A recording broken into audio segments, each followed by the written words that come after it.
Shalom, shalom, shalom, shalom à vous, bien-aimés dans le Seigneur. Alors, il m'arrive, n'est-ce pas, il me montre quelque chose à cœur et j'ai envie de le partager avec vous. Alors, n'est-ce pas, ce qui me vient à cœur, n'est-ce pas, de partager avec vous, bien-aimés, c'est une histoire qui m'a marqué dans la Bible et qui ne cesse de me marquer. Alors, n'est-ce pas, cette histoire, nous allons la partager ensemble et nous allons tirer quelques leçons de cette histoire. Allons très vite, n'est-ce pas, dans 2 Rois, chapitre 7, verset 1, que Naaman, chef de l'armée du roi de Syrie, jouissait de la faveur de son maître et d'une grande considération, car c'était par lui que l'Éternel avait délivré les Syriens. Mais cet homme fort et vaillant était lépreux. Waouh! J'aimerais un peu qu'on se concentre un peu sur cette histoire. La Bible nous dit que cet homme fort et vaillant était lépreux. Il était lépreux. Waouh! Il souffrait de la lèpre. Alors il était malade. Alors, la Bible poursuit en disant que, n'est-ce pas, il y avait une petite fille, une toute petite fille qu'il avait pris, n'est-ce pas, en captivité en Israël et qu'il gardait chez lui. Alors cette petite fille lui dit, elle dit à sa femme, oh, si mon maître était en Israël, il y a longtemps, le prophète l'aurait déjà guéri de sa lèpre. Waouh! Ça a touché le cœur de Naaman. Ça l'a vraiment touché. Il est allé voir son chef, et voilà, son chef qui était le roi de Syrie, et il est parti en Israël pour rencontrer, n'est-ce pas, le roi d'Israël. Mais alors, quand il arriva, il y a une parole qui me touche tellement. Il y a une parole qui me touche. Quand il arriva, il s'est présenté devant le roi. Le roi lui dit, ben, suis-je Dieu? Est-ce que je suis un Dieu pour guérir? Est-ce que je suis un Dieu pour guérir? Jusqu'à ce que Élisée arrive. Et Élisée lui dit, Élisée lui dit, non, fais-le-moi venir. Et c'est comme ça que Naaman arrive chez Élisée. Il garde dehors. Et pendant qu'il garde dehors, Élisée envoie plutôt un de ses serviteurs. Dans l'autre version, c'est un messager. Pour aller lui dire, à Naaman, va, jette-toi 7 fois. Jette-toi 7 fois. 7 fois dans le Jourdain. Ah oui. Ah oui. Nous allons lire cette place. Nous allons lire cette place, c'est très important. Va et lave-toi 7 fois dans le Jourdain. Ta chair deviendra saine et tu seras pur. Va et lave-toi 7 fois dans le Jourdain. Ta chair deviendra saine et tu seras pur. Il avait son problème à lui. Et la Bible dit qu'il a pris de l'argent et tout pour venir rencontrer l'homme de Dieu. Ah vraiment, cette histoire me touche. Cette histoire vraiment me touche. Et Naaman a été irrité. Soi-disant, comment lui, un grand homme, un grand général, un général d'armée, comment, au lieu que ce soit Élisée qui vienne à sa rencontre, mais Élisée envoie seulement un messager pour dire, va et dites-lui qu'il se lave 7 fois dans le Jourdain. Alors il a été irrité. Peut-être par la façon dont on l'a accueilli, ou alors peut-être par les consignes qui ont été données. Mais tout compte fait, le message était passé. Et la Bible dit au verset 11 que Naaman fut irrité et il s'en alla en disant, voici, je me disais, il sortira vers moi, il se présentera lui-même, il invoquera le nom de l'Éternel, son Dieu, il agitera sa main sur la place et guérira le lépreux. Ah oui, j'aimerais construire une chose.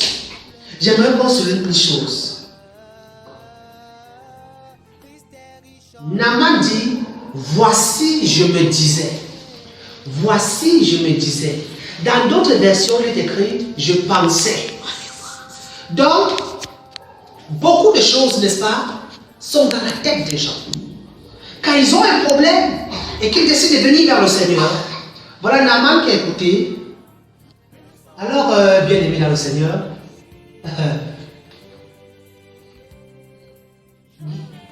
ce monsieur Naaman, il disait, je pensais que, je me disais que. Donc il avait déjà en lui la méthode par laquelle Dieu devait le guérir. Il avait le chemin par lequel Dieu devait le guérir. Et c'est comme ça que beaucoup de personnes aujourd'hui viennent vers le Seigneur, mais ils ne laissent pas le Seigneur œuvrer dans leur vie. C'est eux qui donnent les ordres au Seigneur. Ils disent, Seigneur, je veux ceci. Seigneur, je veux cela. Seigneur, donne-moi ceci. Seigneur, donne-moi cela.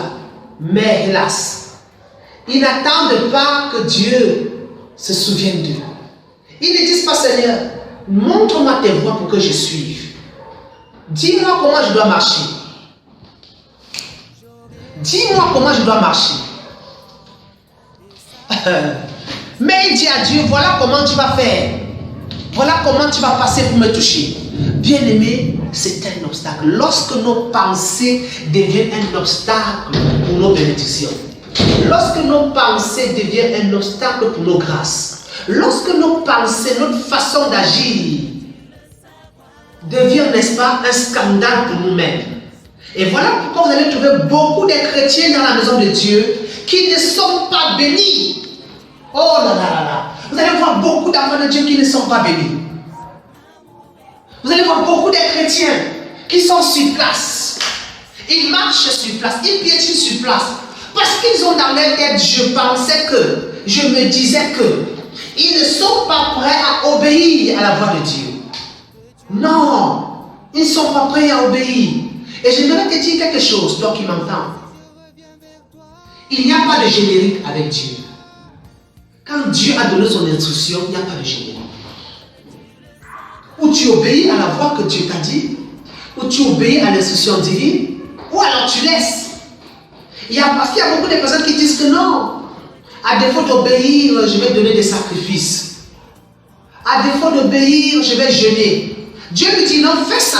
Il dit non, je vais jeûner, je vais prendre une semaine de jeûne, je vais prendre un mois de jeûne, je vais payer ma dîme, je vais donner une offrande, je vais faire ceci. Bien aimé, tout ça c'est bien. Mais il faut savoir que quand le Seigneur t'a donné une instruction, respecte cette instruction. Respecte cette instruction. C'est très important. Et beaucoup de personnes méprisent les gens autour d'eux. Soi-disant, ils ne sont pas de sa carrure. Oui, celui-là n'est pas de ma carrure, celui-là n'est pas de mon calibre, celui-là est comme ça. Non, Dieu peut passer par n'importe qui pour te bénir. Vous savez, la suite de cette histoire en dit vraiment long. La suite de cette histoire nous dit encore quelque chose de très important. Il nous dit quelque chose de très important.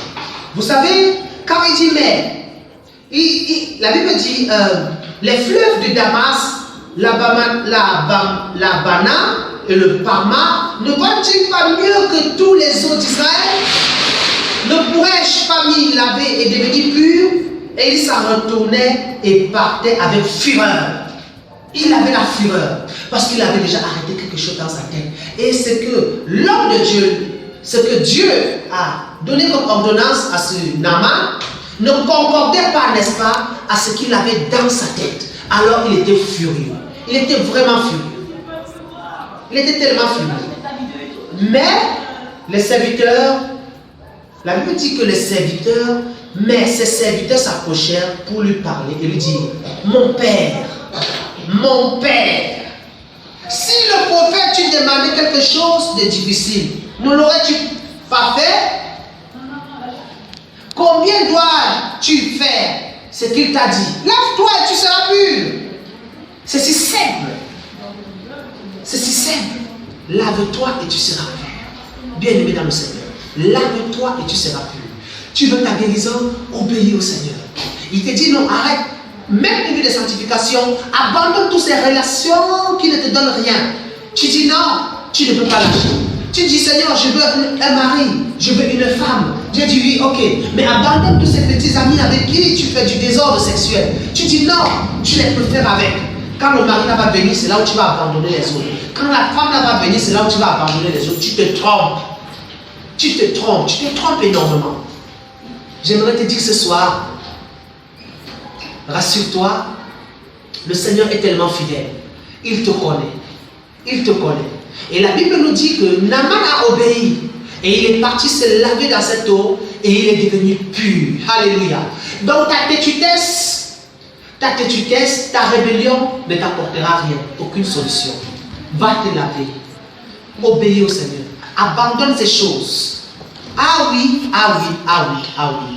Abandonne ces choses. Et tu seras vraiment pur. Tu auras ta guérison. Vous savez, il y a une parole, n'est-ce pas, qui me plaît dans le livre d'Ésaïe, chapitre 57.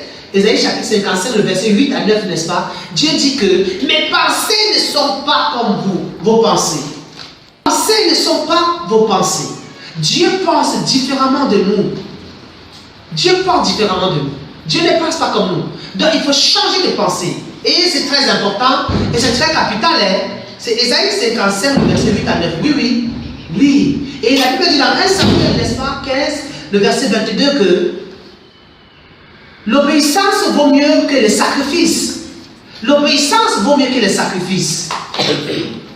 Tu obéis, c'est bien. Tous tes sacrifices, les sacrifices sont aussi bien, mais là où Dieu te demande d'obéir, obéis. Là où il va te demander de sacrifier, là où il va te demander un sacrifice, alors là-bas, fais-en un sacrifice. Ah oui, il n'y a pas de générique avec Dieu. Ça, c'est très important.